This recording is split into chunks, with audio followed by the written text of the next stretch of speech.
साथियों नमस्कार। मैं कौस्तुभ उपाध्याय। प्रखर खबर में आप सबका स्वागत है। वोट चोरी के आरोपों पर चुनाव आयोग के फैक्ट चेक की उड़ी धज्जियां।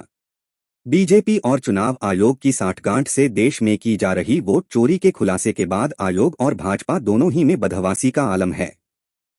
नेता प्रतिपक्ष राहुल गांधी ठोस सबूतों के साथ एक के बाद एक खुलासे करते जा रहे हैं। उनके इन खुलासों से चुनाव आयोग घबराया हुआ तो भाजपा का कुनबा बौखलाया हुआ नजर आ रहा है।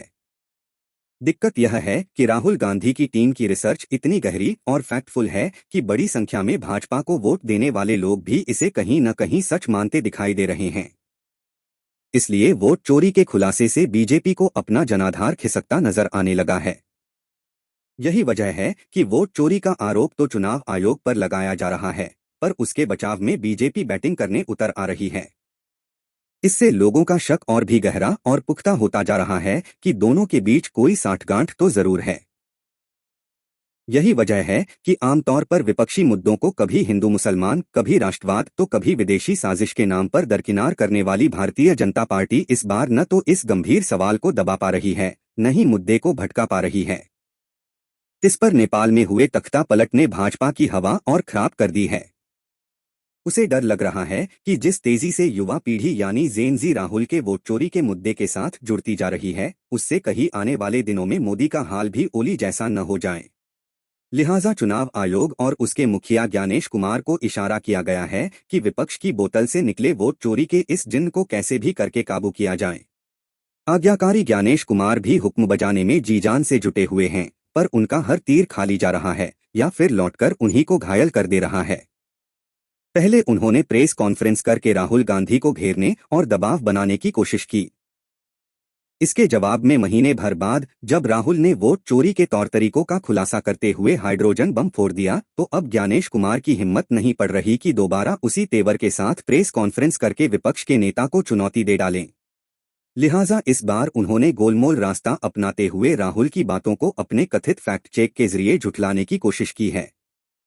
आयोग को लग रहा था कि फैक्ट चेक जैसे भारी भरकम शब्द का इस्तेमाल करके वह राहुल के आरोपों को हवा में उड़ा सकता है, पर ये क्या।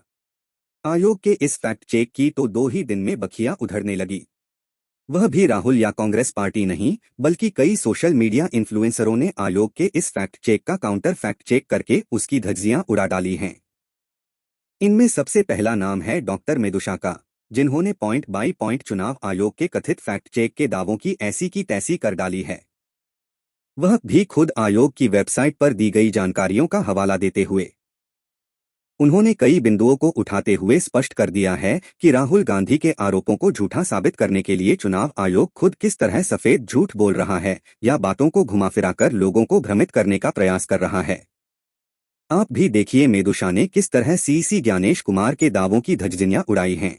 दिस इज ईसीआई के फैक्ट चेक का फैक्ट चेक। हाय, मेरा नाम है डॉक्टर मेदुषा। राहुल गांधी ने सुबह सुबह प्रेस कॉन्फ्रेंस की और ईसीआई हमेशा की तरह हम फर्स्ट बोल के पहुंच गई फैक्ट चेक करने।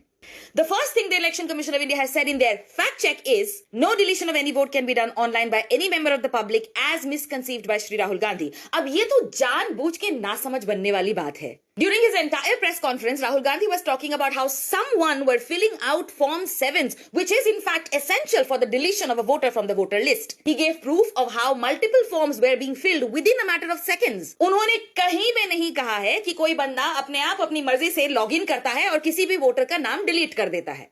देश की डेमोक्रेसी में इंटरेस्ट रखने वाले बच्चे को पता होगा इस वक्त कि किस तरीके से वोटर लिस्ट में नाम ऐड होता है और डिलीट होता है।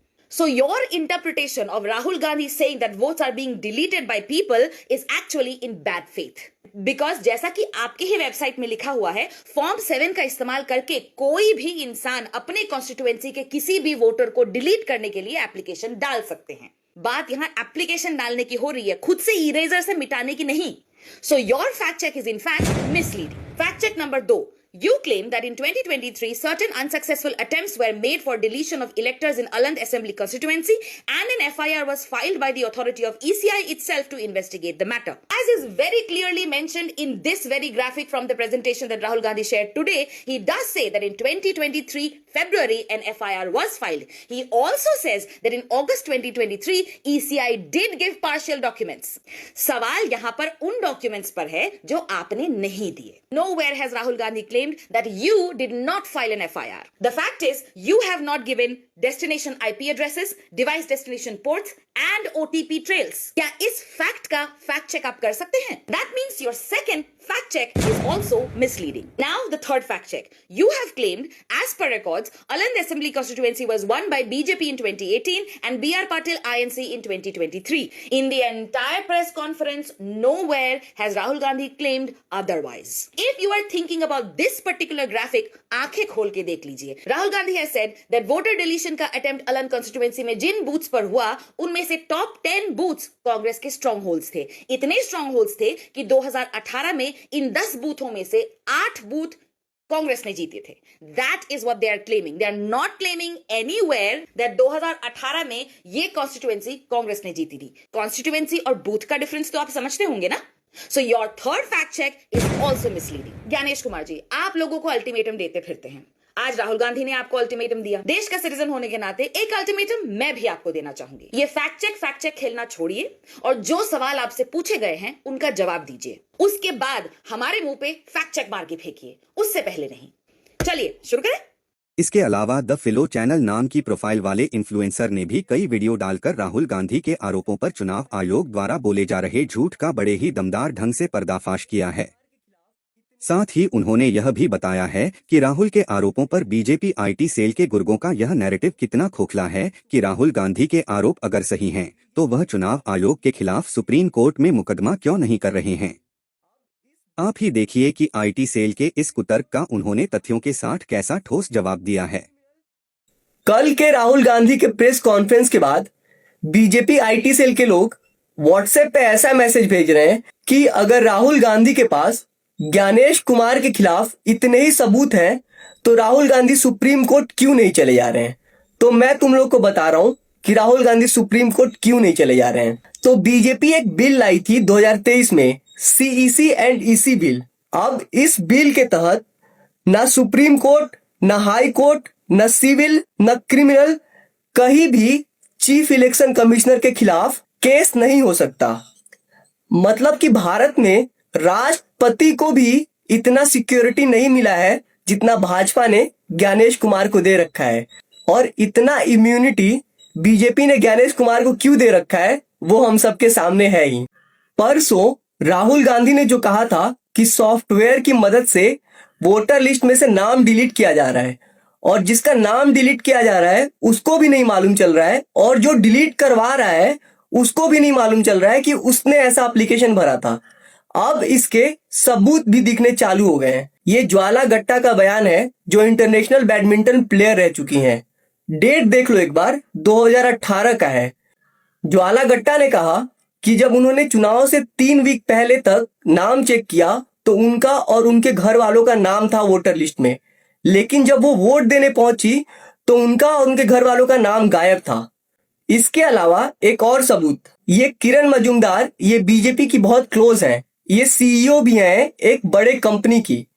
अब इनका ट्वीट देखिए आप, 2019 में लिखा है कि इनकी माता जी का वोटर आईडी से नाम डिलीट हो गया है और एक्सक्यूज क्या था कि वो उस एड्रेस पे नहीं रहती हैं.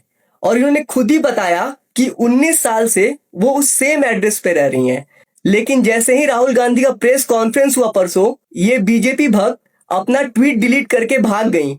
तो दोस्तों, आप भी इन वीडियोस को देखकर समझ ही गए होंगे कि वोट चोरी पर चुनाव आयोग और भारतीय जनता पार्टी इतनी सहमी और घबराई हुई सी क्यों है. अंत में आप सभी से अनुरोध है कि आपको हमारा यह न्यूज एनालिसिस पसंद आया हो तो इसे लाइक और शेयर कीजिए और कमेंट के जरिए अपने विचार हमें बताइए.